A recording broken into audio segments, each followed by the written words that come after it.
las reglas de juego democráticas son muy claras. Y si alguien gana una elección, aunque sea por un voto, es el claro ganador y sobre todo el legítimo ganador. Y debería ser reconocido como tal por el resto de los actores participantes y de la sociedad en general.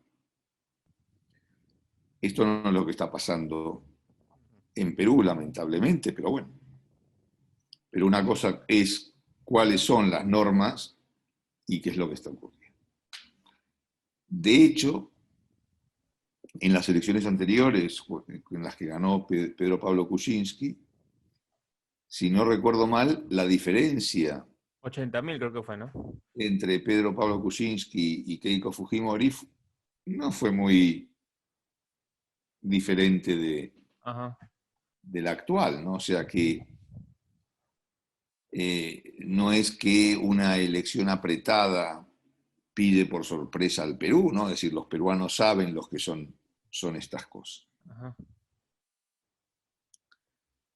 ¿Cuál fue el problema esta vez? El problema esta vez es que para muchos peruanos, para algunos no, pero para la gran mayoría de los peruanos, no había dónde elegir. Es decir,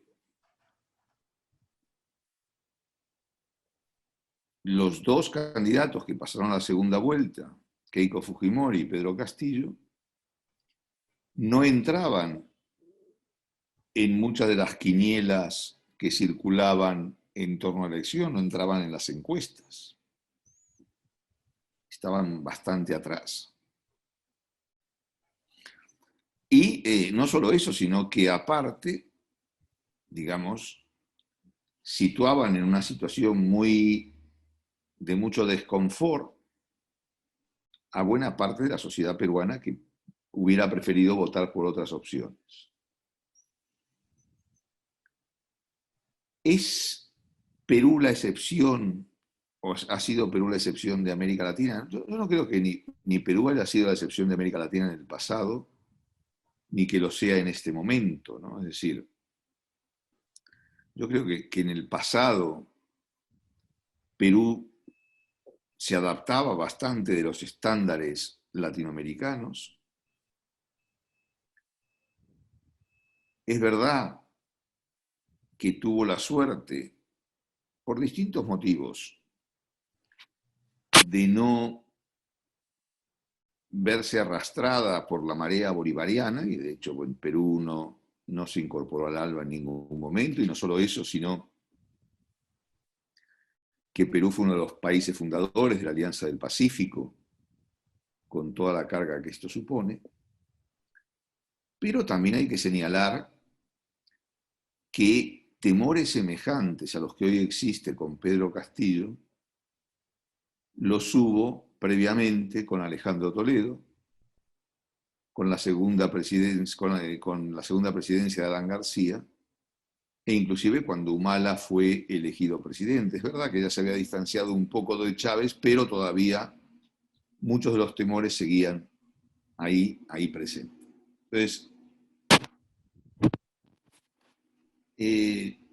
yo publiqué el domingo pasado en Clarín de Buenos Aires un artículo apuntando al hecho, digamos, para criticar un hecho de que muchos asumen, como por ejemplo Mario Vargas Llosa o María Anastasia O'Grady, de que Perú se encamina a ser una nueva Venezuela. O sea, Perú va en camino de ser la nueva Venezuela. Yo lo que hago es criticar de alguna manera esta idea a partir de 6 grandes cuestiones. La primera, que Perú no es Venezuela, que en 1999, cuando Chávez llega al poder, Venezuela era un gran productor y exportador de petróleo, que luego se reforzó a partir del incremento de los precios del crudo, y eso le permitía al gobierno chavista financiar políticas sociales, prácticas clientelares, inclusive financiar campañas electorales fuera del país, etcétera, etcétera, etcétera. Y sostener la revolución, o lo que ellos creían que era la revolución, en otros países del continente.